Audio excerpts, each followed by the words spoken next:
Vamos a leer los primeros versículos allí, del 1 al 4. Dice la palabra de Dios en el nombre del Padre, del Hijo y del Espíritu Santo, así. Pero el rey Salomón amó, además de las hijas de Faraón, a muchas mujeres extranjeras, a las de Moab, a las de Amón, a las de Elón, a las de Sidón y a las eteas, gente de las cuales Jehová había dicho a los hijos de Israel: no llegaréis a ella, ni ellas se llegarán a vosotros, porque ciertamente harán inclinar vuestros corazones tras su Dios. A estas, pues, se juntó Salomón. ¿Con qué? Se fue tan fuerte, hermano, para amar ese Jesús. Y tuvo 700 mujeres reinas y 300 concubinas, y sus mujeres desviaron su corazón. Y cuando Salomón era ya viejo, sus mujeres inclinaron su corazón tras dioses ajenos, y su corazón no era perfecto con Jehová su Dios, como el corazón de su padre David. Quiero comenzar hoy con una pregunta que me formularon el domingo por la tarde algunos hermanos que oyeron el mensaje en la mañana. Y la pregunta es: pastor, ¿y cómo hacía Salomón si tenía 700 reinas y 300 concubinas? Tenía 1000 mujeres. Y nosotros sacando cuenta por los días del año son 365 días. ¿Cómo hacía Salomón? Bueno, la Biblia no lo dice. Lo que sí yo creo es, dice el escritor, que Salomón las amaba a todas. Y con esa inmensa sabiduría que tenía este hombre, es posible que él sabía manejar su situación. Esto es lo que yo le puedo decir. Pero de que las tenía, las tenía. Es una historia llena de emoción, es una historia llena de pasión, es una historia llena de tristeza.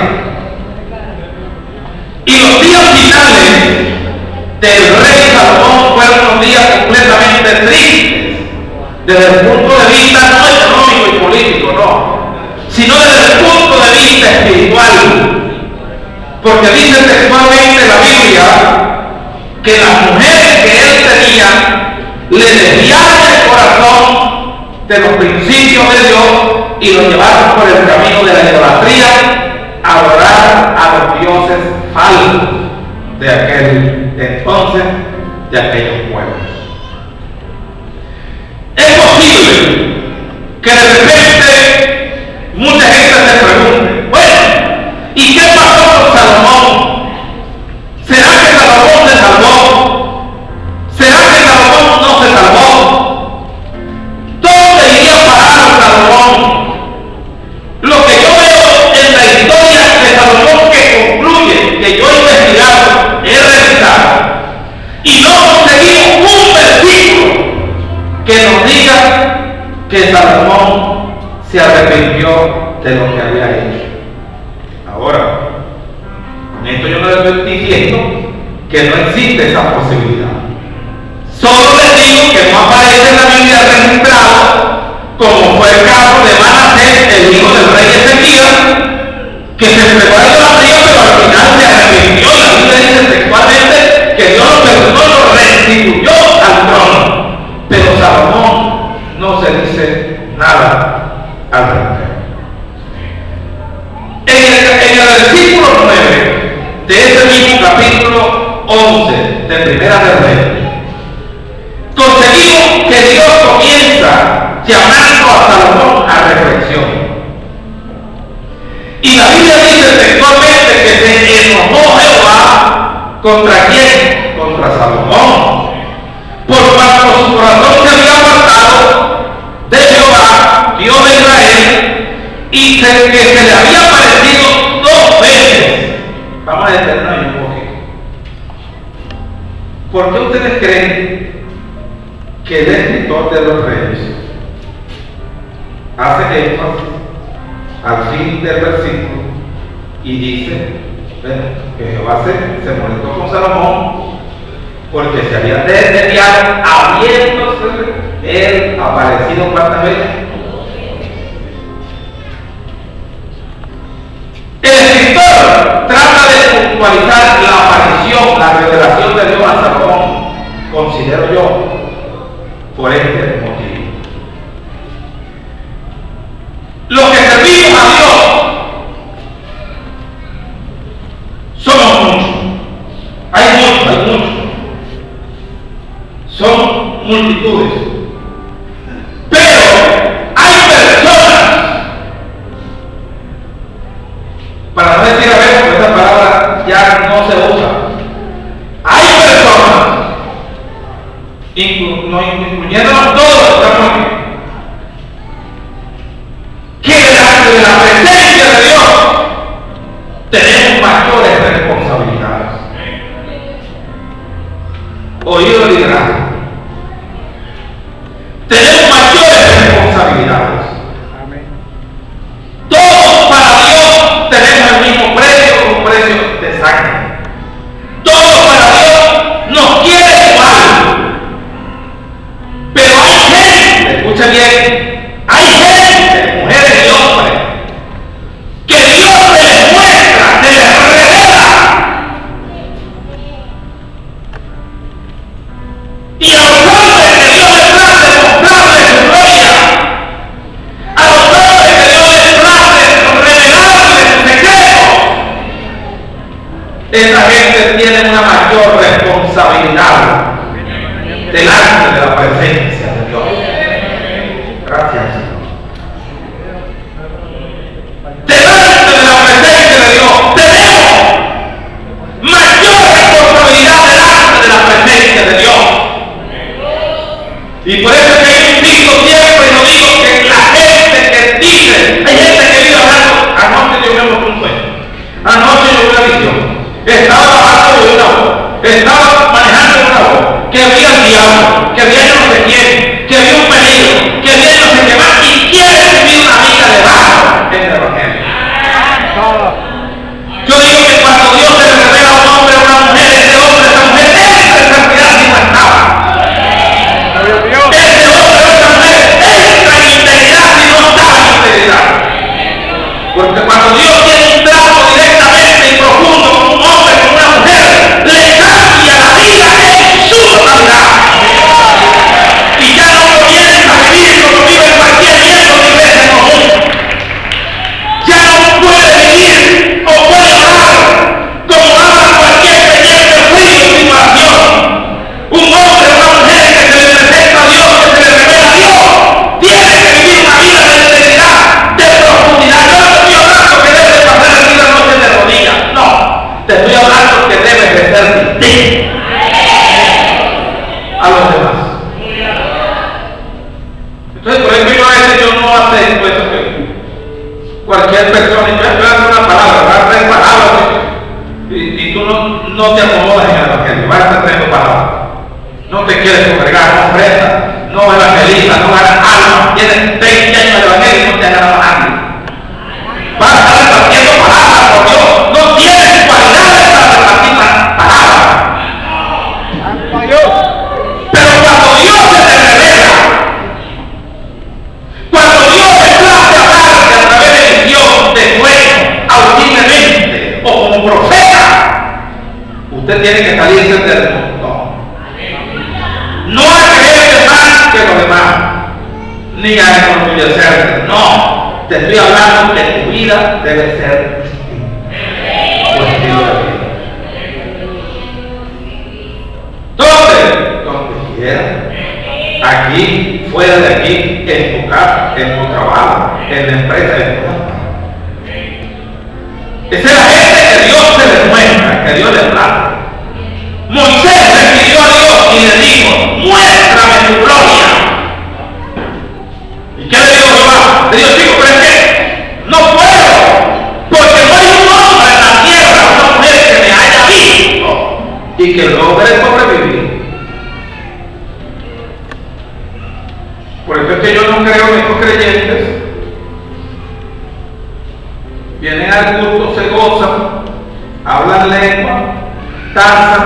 y cuando llegan a la casa llegan pateando los gatos, los perros, no quieren cocinar, no quieren fregar, no quieren corretear, no quieren estar a telaraña, no quieren limpiar monte, no quieren. Yo no creo en ese creyente, yo creo en un creyente integral.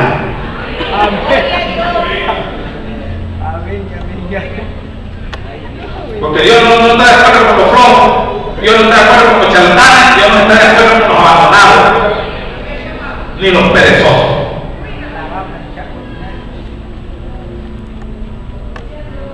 Hermano, mire, el Espíritu Santo es tan delicado que cuando un creyente se pone que no quiere ni bañarse, el Espíritu Santo debe salir de ese cuerpo. Debe salir de ese cuerpo. Hermano, ¿será que Dios es así? Mire, hermano, lea la Biblia, lea la Biblia. A veces Dios se enoja contigo y conmigo cuando no nos cuidamos del templo. Dice que Dios nos puede hasta destruir. Una gente que no quiere cepillarse, que no quiere bañarse, que no quiere lavar, que no quiere limpiar los zapatos, que no quiere nada. Vamos, eso es candidato para una posesión demoníaca. Bueno, pero saquen la cuenta ustedes. Cuando una persona se le mete el diablo, lesión, ¿para dónde se fue de la vez? Se fue para la barbería a peinarse y a lavarse el cabello. No, se fue para los cementerios. Y allá en su habitación dice la palabra, dejó su cama, dejó su casa, dejó todo, dejó la esposa, dejó los hijos, y se fue para el cementerio y allá pasaba la noche gritando como un loco. Y cuando Cristo se lo encuentra, no tenía más de 2.500 demonios encima. Y cuando usted revisa el profeta Isaías, que fue uno de los que habló más de esa posesión demoníaca en el tiempo antiguo, las ruinas son sitios estratégicos para la habitación de demonios. Y ahí es donde cae brujería y hechicería y todo lo que cae ahí. Ahí cae. Ustedes no ven que los grupos allá en la montaña de Sol, cuando estaba bajo fuego, ¿qué toman ahí? ¿Usted cree que ahí toman el wiki y 18 años se lo tomaba Negro Felipe, esa materia? Pero ahí el grupo chico que todavía no tiene categoría y no se le mete Negro Felipe y Huecaipur y los otros, ese no toma 18 años. Eso es toma orín revuelto con saliva.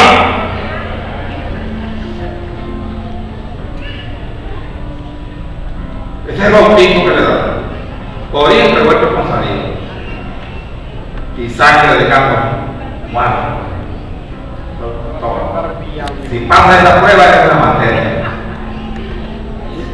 Y como andan locos, ellos se lo toman. Pero la calidad del muy chivo se lo toman los grandes líderes. Alguien me contaba en estos días que estaba en un rito de esos satánicos y entonces querían trampear a Negro Felipe. En vez de traer una botella de 18 años, le trajeron una botella de Ventabrón. Y entonces se la disfrazaron ahí todo. ¿Me entiendes? Es demasiado raro. Dijo, no, ¿usted cree que más en Román y la botella de Ventabrón tienen esa bolsa? ¿Y qué le dijo? No. Si no me traen de 18 años, no hablo.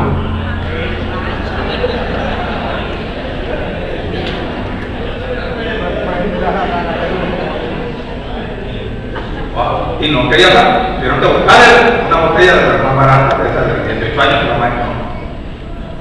Entonces, así es la vida cuando uno es un vaso del Señor. Cuando usted es un vaso del Señor, yo no estoy diciendo que Salomón es un vaso del Señor, porque esta vez no se utilizaba ese lenguaje ni había esa connotación. Pero los reyes eran escogidos por Dios.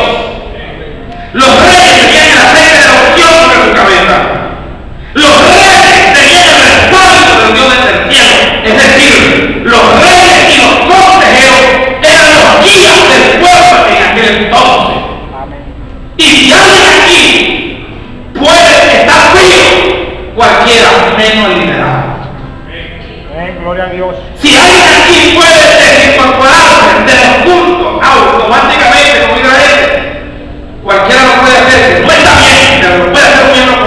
pero el liderazgo no puede hacerse rápido.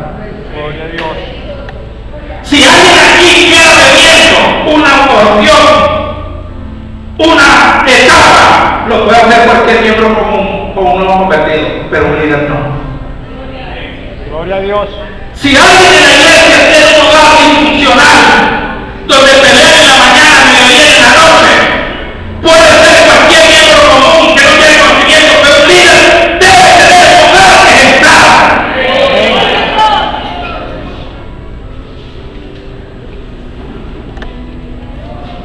Con razón Dios nos decía que este año es un año de muchas reformas.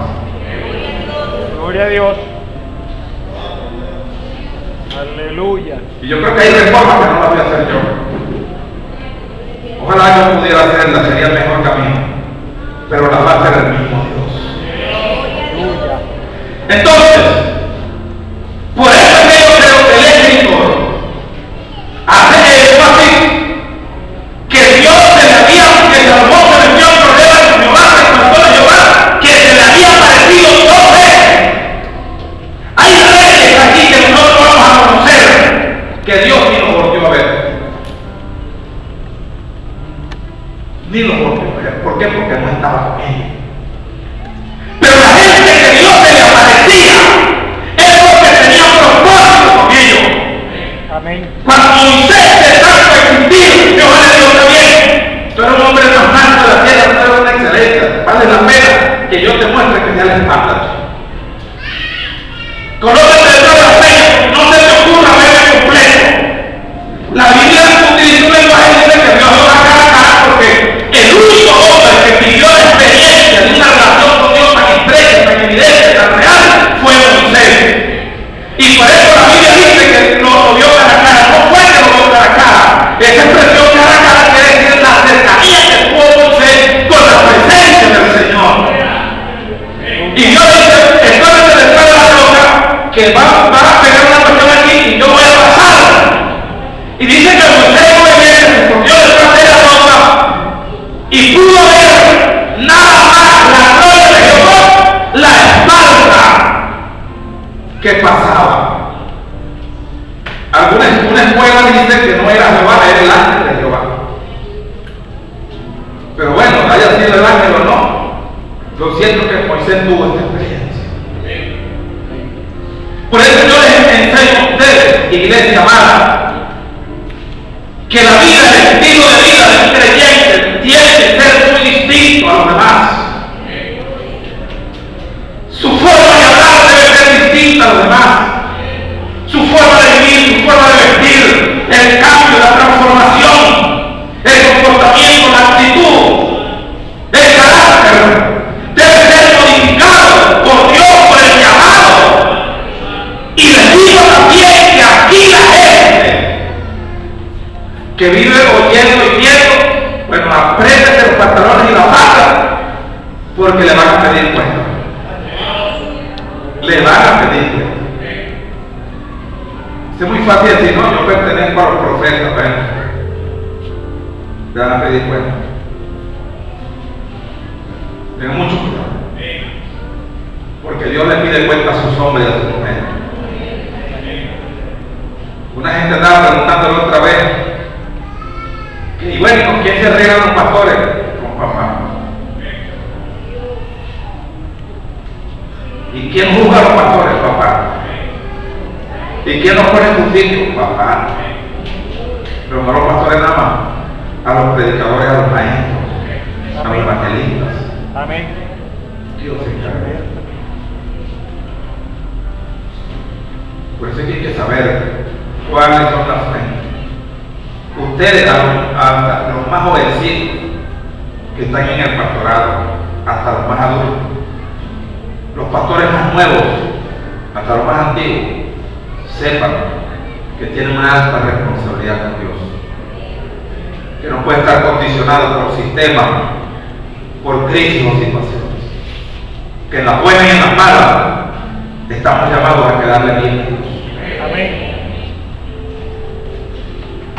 Aún hasta con nuestra propia vida, si fuera necesario. Usted ve si se queda o se sale. pero esa es la realidad. Y el que le apareció 2 veces y le había mandado acerca de esto, que no siguiese a los dioses ajenos, mas él no guardó lo que le mandó Jehová. A Dios hay que oírlo bien para hacer las cosas bien hechas como él las quiere. Y le dijo Jehová a Salomón: por cuanto ha habido en ti y no has guardado mi pacto y mi estatuto que yo te mandé, romperé de ti el reino y lo entregaré a tu siervo. A mí no me gusta esa palabra, romper el reino. Si yo hubiese estado en esa reunión, le digo: ya va, pero claro, porque tú me estás hablando de un pacto eterno y ahora vas a decir que lo vas a romper. Pero la conversación no había terminado. La conversación sigue. Y miren lo grande del llamado, lo que dice Dios en el texto 12, dice: sin embargo, sigue hablando Jehová, no lo haré en tus días. ¿Por amor a quién? A David, tu padre. Lo romperé, pero de la mano de tu hijo. Es decir, de las ramitas. Pero tú vienes de los lomos de David, el hombre que yo amé, a quien yo ungí y dije que era mi amigo. Y dije que aunque estuviera bajo tierra, yo no le quedaría mal. Mira lo fiel de Dios. Y por eso que yo no hacer otra cosa que Dios no le haya dicho. Porque yo no aprende a conocer a Dios a través de la Biblia. Y Dios quiere, Dios justo, Dios sabio, que si alguien peca, Dios le da pago, lo corrige, pero lo perdona si pide perdón y se convierte. Ese es el Dios que yo conozco. Yo no conozco un Dios de desamparo, yo no conozco un Dios de que, bueno, me llamé, ya no me gusta, entonces es un Dios mafioso, porque aquí es que trabaja mafia. Cuando ya te utilizan y ya has hecho cuánto trabajo para ellos, los nuevos matan. Dios no es mafioso, Dios es fiel.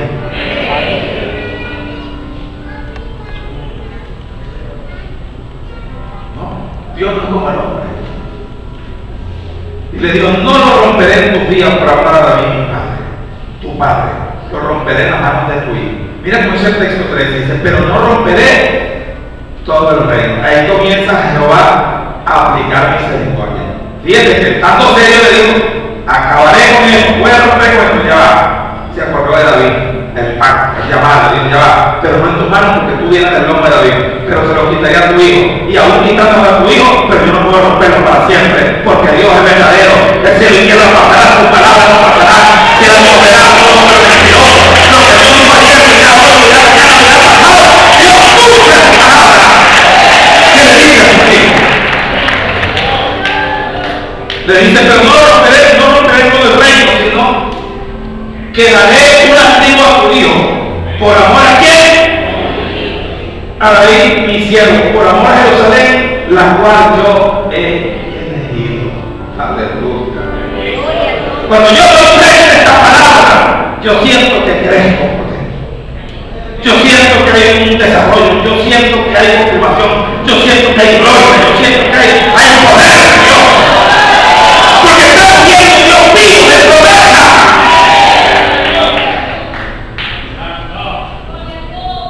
Y mira lo que dice el texto 28. Allí comenzó el reino a tomar otra forma después de la muerte de Salomón. Dice: y este varón Jeroboam era valiente y esforzado.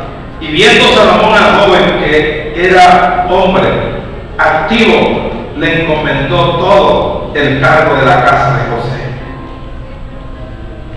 Pero el texto 32 del mismo capítulo dice: y él tendrá una tribu por amor a quién? A David, mi siervo, por amor a Jerusalén, ciudad que yo he elegido en todas las tribus de Israel.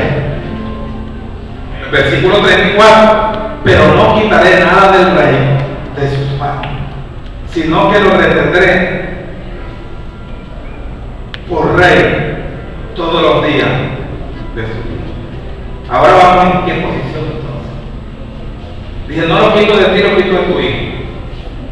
A pesar que le voy a quitar de tu hijo, pero no le voy a quitar todo. Yo mantendré el reino en su mano.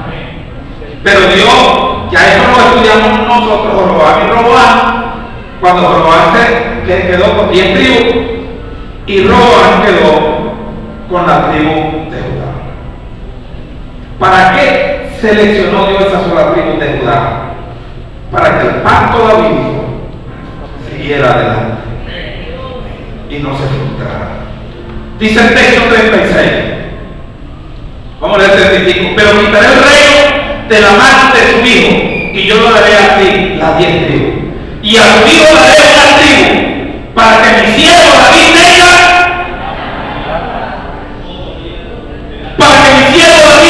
lámpara todos los días delante de mí en Jerusalén, ciudad que yo elegí para poner en ella mi nombre. Es decir, que a pesar de todo aquel proceso de idolatría, de desfases, de quedar mal, de todo aquel desapego a las leyes divinas, Dios termina cumpliendo su palabra que había prometido. Y dice, para que mi siervo David tenga lámpara. Eso quiere decir lo que inicialmente estudiamos cuando Dios le dice, tu trono siempre tendrá hombres que se sienten en él. Esa es la lámpara de la cual hablamos ahí, cuando le digo, tú no salirás a la batalla para que la lámpara de Israel no se apague. Y ahora me dice, para que David tenga lámpara en Jerusalén, yo le escogí y colocaré mi nombre en ella. Y mira lo que dice el versículo 39, dice, yo afligiré a la descendencia de David por causa de esto. Pero ¿con qué culmina? Mas no para siempre. Qué terrible Dios. No para siempre. En el versículo 9 muere Salomón. ¿Ve? Muere Salomón. Dice que otros hechos de él, ojalá haya sido de arrepentimiento, están escritos en los libros. Hay unos libros aparte de la Biblia que existen, que son las crónicas de los reyes y todas aquellas cosas. Los días que Salomón reinó en Jerusalén, sobre todo Israel, fueron 40 años. Durmió Salomón con sus padres y fue sepultado en la ciudad de su padre David, y reinó en su lugar Roboam su hijo. Ya concluimos con el capítulo 11. La promesa se mantiene. Desde el año 1050, oiga bien, desde el año 1050 al año 931 antes de Cristo, el gobierno de Israel estuvo unido entre las manos de Saúl, el rey David y el rey Salomón. Pero después que muere Salomón, proféticamente el reino se divide en dos. Pero el reino continuaba. Ahora bien, cuando sucede esta fractura, las 10 tribus que quedaron en las manos de Jeroboam pasan a ocupar o a identificarse como el reino de Israel. El reino de Israel, que tuvo una cantidad de reyes que están aquí en la Biblia, como cuáles. En el año 1931-1910 de Cristo, después de Jeroboam, estuvo Nadab, Baasa, Ela, Zimri, Omri, Acá, era el rey Acá, el que gobernaba en Samaria, en el reino de Israel, Ocosías, Joram, Jehu, Joacá, Joab, uno que se llamó Joram, Zacarías, Salum, Manaén, Pecaía, Peca y Osea. Esos 3 reyes fueron apareciendo después de Jeroboam I. Ahora, pero como el reino de Israel se había dividido en estos, no solamente existía el reino de Israel, sino el reino de Judá. Y en el reino de Judá estaba liderizado por Roboam en el año 1931 en el año 931 al año 903 antes de Cristo. Pero Roboam también tuvo su lista de reyes que salieron de él, como cuáles. Había el rey Asa, que fue uno de los grandes reformistas de aquel entonces, y usted ve que donde está la voluntad de Dios es donde hay progreso. Porque cuando ustedes revisan los reyes que quedaron con Roboam o que salieron desde los lomos de Roboam, fueron reyes idólatras fracasados, reyes traumados, reyes frustrados, pero en Judá, a pesar de todos los cambios que hubo, a pesar de todos los problemas espirituales, sociales y económicos que vinieron, siempre se levantaban reyes que eran reformadores del sistema y enviaban al pueblo de Judá por el camino del progreso. En ese particular estaba el rey Asa. ¿Cuántos han leído del rey Asa? Amén. Un hombre avivado, un nuevo movimiento. Dígame, después de Asa, cuando muere Asa, en el año 870 viene el rey Josafat. Excelente rey.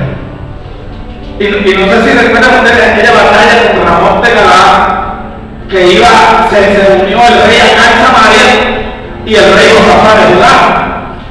Y el rey, fíjense ustedes lo malintencionado que eran esas tribus que quedaban para allá. El rey acá, el esposo de Jezabel, disfrazó al rey Josafat con las ropas reales de él. ¿Tú sabes para qué? Para que lo maten. Lo cambió. Y dice la palabra que en plena batalla, un arquero, no sabemos cómo se llamaba, pero fue un instrumento que usó Dios. Un arquero lanzó una flecha y justamente le cayó en la costilla al rey acá, aunque andaba disfrazado con el uniforme del rey bueno.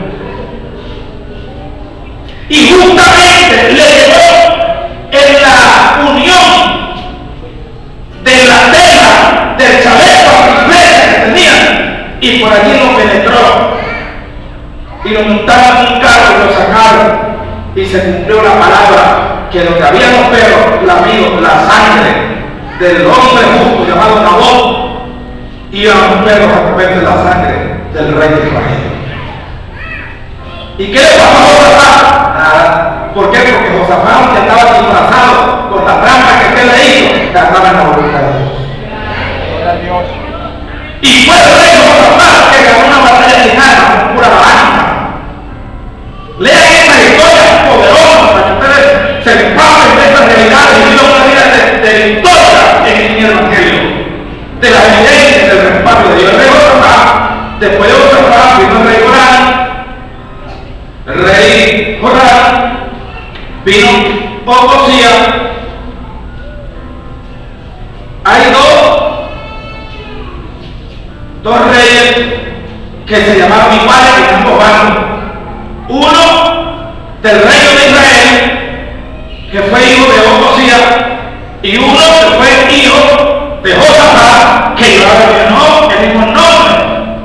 Pero de acuerdo al contexto bíblico y a la expresión del nombre propio, ¿ves?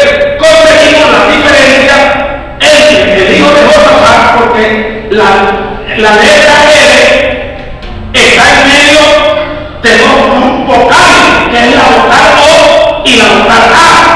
Cuando revisamos estos nombres, nos damos cuenta que eran absolutamente distintos reyes. No sé si me estoy explicando. Ahí va. No me gusta mucho entrar en estos nombres porque es complicado, pero ahí va. Luego vino Ocosías, que fue asesinado por Jehu. Luego vino Atalía, una reina, la única reina que aparece por allí, accidentalmente, mafiosamente, y una reina frustrada que cometió asesinato, no tengo ni idea. Atalía, después viene Joram, que se salvó de milagro. Amasías, Azarías, Jotam, el rey está en los tiempos del profeta Isaías. Viene el rey Ezequías, que fue el último rey del pacto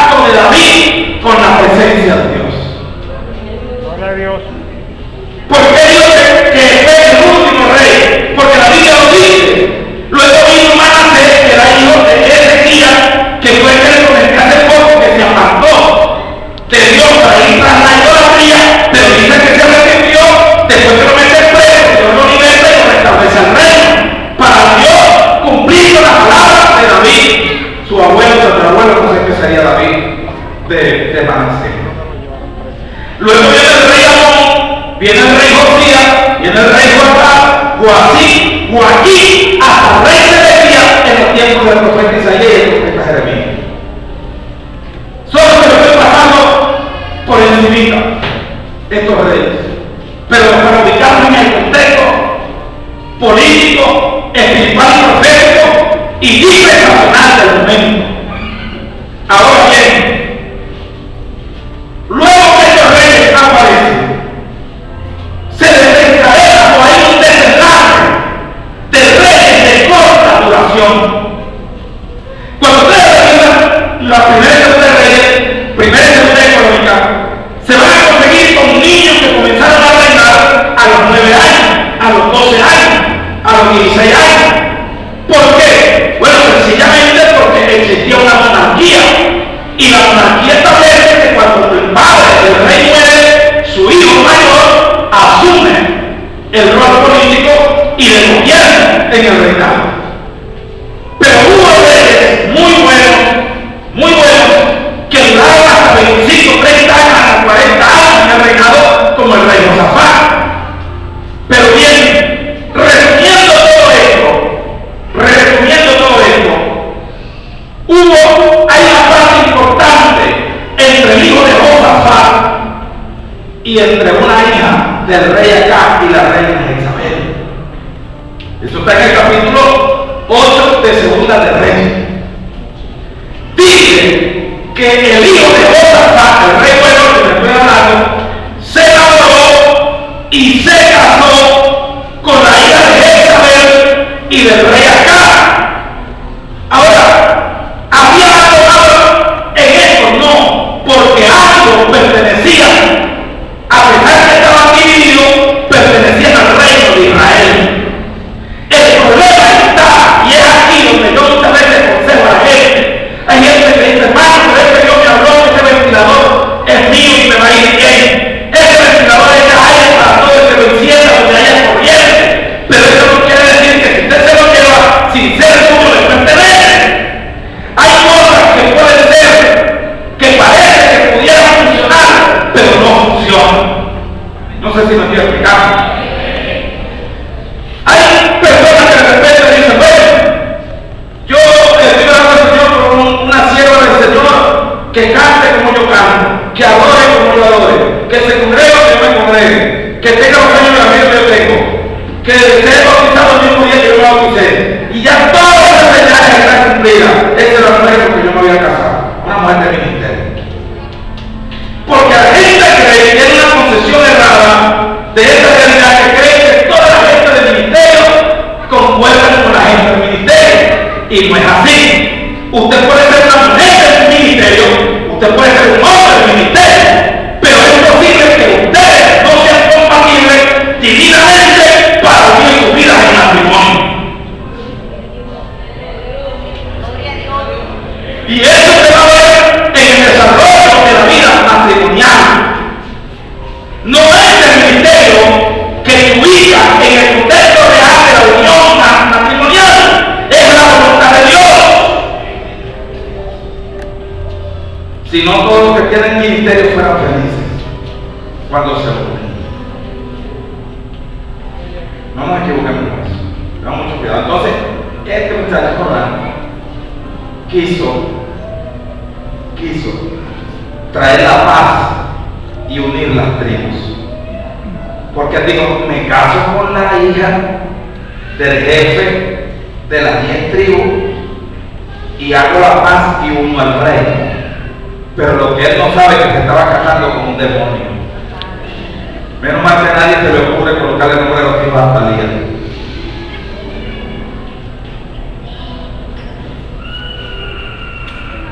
La reina Atalía se hizo reina 2 veces, a 3 veces mejor dicho. Primero porque viene de la descendencia real y del rey Acab. Pasa a ocupar el puesto de reina en Judá cuando se casa con el hijo de Josafat. Y después mata a la descendencia real de David para empoderarse de ella y traer a las 2 tribus que quedaron, a las tribus de Judá precisamente, al rey de Israel y hacer la función. Pero eso no estaba profetizado. Eso va a suceder, ¿tú sabes cuándo? reino de David va a ser consolidado en su totalidad. Y el pueblo de Israel será uno.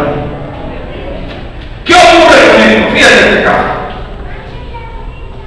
Ellos tuvieron un hijo llamado Ocosía, que pertenecía genéticamente y genealógicamente a la tribu de Judá, producto que venía de Josafat, y Josafat venía de Roboam. Entonces, este muchacho, Ocosía, comienza a gobernar, y sucede que proféticamente estaba establecido por el profeta Eliseo. Cuando Dios le habla a Eliseo y le dice que Dios va a establecer a él en lugar del profeta Elías, y va a colocar a Hazael como rey de Siria y a Jehú como rey en Israel.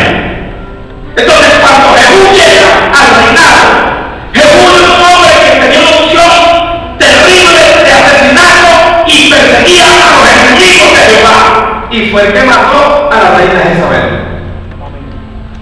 Jezabel pensaba que iba a conquistar a Jehú y se mandó a pintar con el demonio como demonio y se ubicó en el terrado, se sacó los pechos, las patitas las subió más arriba, el ombligo afuera y salió por allá.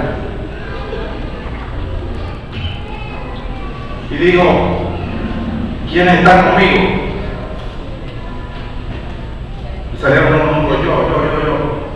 Tírenme esa perra hacia abajo. Así dice la Biblia, ¿sí o no? Amén. Tírenme esa perra hacia abajo. Porque hasta aquí hoy llega. Y la empujaron. Desde que te le dieron el tiro. Las tripas y la sangre.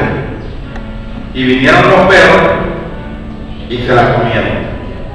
Y lo único que le dejaron a la reina Isabel fueron las palmas de las manos para que la identificaran con la huella dactilar,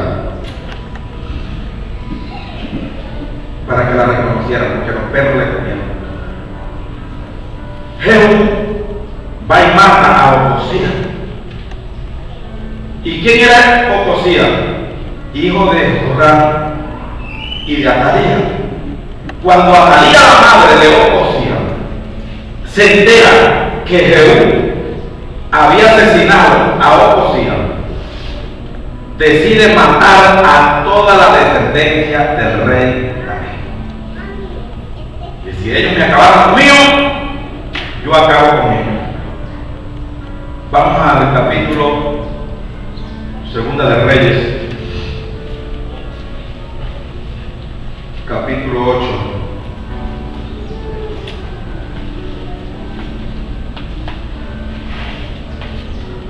Versículo 18. Ahí aparece el matrimonio del rey. Habla de Joram,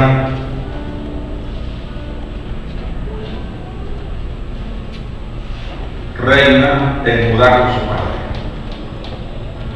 Dice: anduvo en el camino de los reyes de Israel, como hizo la casa de Acab, porque una hija de Acab fue su mujer e hizo lo malo ante los ojos de Jehová. Y con todo eso Jehová no quiso destruir a Judá, por amor a quién, a David su siervo, porque había prometido darle lámpara a él y a su hijo. ¿Cuánto tiempo? Perpetuamente. Desde el capítulo 8 en adelante, el capítulo 9, comienzan las ejecuciones. Y el relato que le estoy dando de Jehú, que mata a Ocosía, está en el versículo 27 del capítulo 9 de Segunda de Reyes. Ubíquelo allí. Mi Biblia dice: Jehú ejecuta a Ocosía. ¿Cómo dice la Biblia? Jehú mata a Ocosía. ¿Y quién era Ocosía? Un rey que podía traer la paz a los dos bandos. En el texto 30 aparece: Jehú ejecuta a Jezabel, lo que le acabo de comentar, a Jezabel. Luego viene el juicio sobre la casa de Acab. Jehú asesina a los príncipes de Judá. Ahora él termina aquí en la casa de acá, que eran los adoradores de Baal. Mira, el hombre estaba limpiando, era un limpiador. Jehú sigue en los pecados de Jeroboam, viene a traer reyes de Siria, derrota a Israel, y Joacán, hijo de Jehú, llega al reinado. Miren cómo vamos bien. Ahora bien, dice el versículo 32 del capítulo 10 de Segunda a Reyes, el tiempo que reinó Jehú sobre Israel y Samaria fue 28 años. Ahí viene la reina Atalía, da muerte a la simiente real de Judá. ¿Cómo dice Reina Valera? Atalía usurpa el trono. Una usurpación quiere decir que tanto un rey vivo se quiere sustituir. Y aquí se aplica el término de la sustitución, pero Atalía ni siquiera se fue por la vía de la sucesión, ni la vía de la sustitución, sino que se fue por la vía de la usurpación.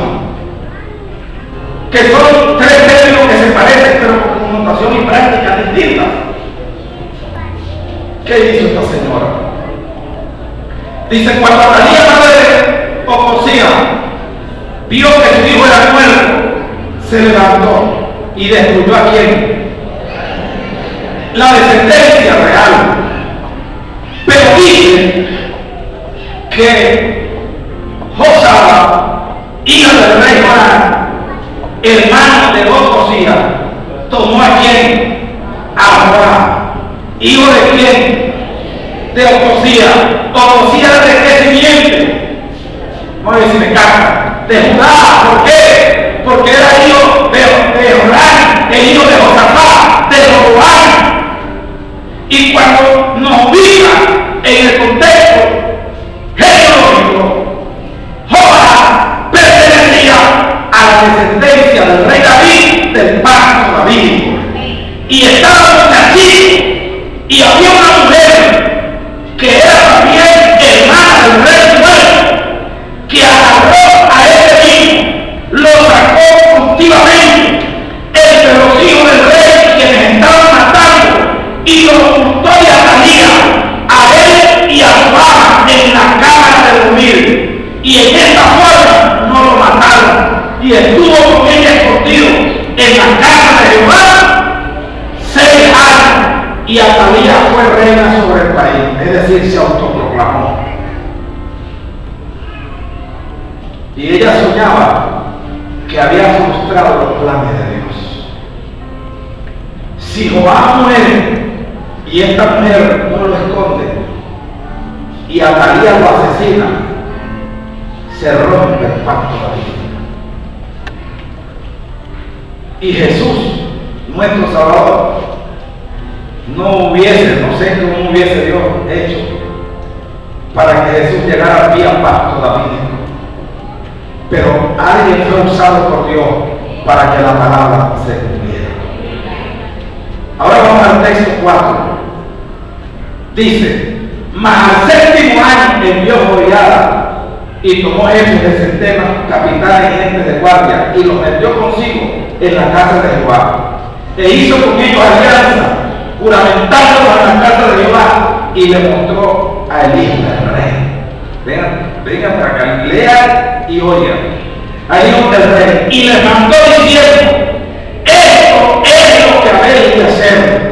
La tercera parte de nosotros tendrá la guardia en la casa del rey del día de reposo. Ahí comienza una serie de recomendaciones. Pero lo más importante de todo esto es que en el texto 9, vamos a leer el 7. Mas las 2 partes de vosotros que salen el día de reposo tendréis la parte de la casa de Jehová junto al rey. ¿Cuál rey? Si la reina de Atalía. El rey Jehová. Oye, vamos bien, están captando. Y estaréis alrededor del rey por todos los lados. Es decir, eso se llama escolta. Teniendo cada uno sus armas en las manos. Y cualquiera que entrare en la fila sea muerto.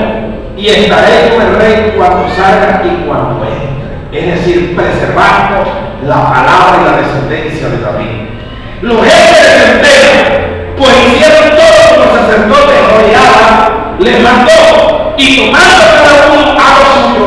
Eso es lo que entraron en el día de reposo, y los que salían en el día de reposo vinieron al sacerdote Jehoiada. Y el sacerdote dio a los jefes de centena la lanza y los escudos que habían sido de quién.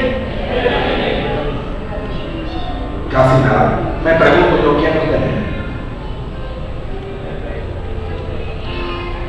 ¿Dónde reposaba la espada, el escudo y la lanza del rey David? Y ahí donde se cumple que el que le dio su palabra hoy, y son bienaventurados los que habitan en la casa de Dios. Fíjense, sigue diciendo.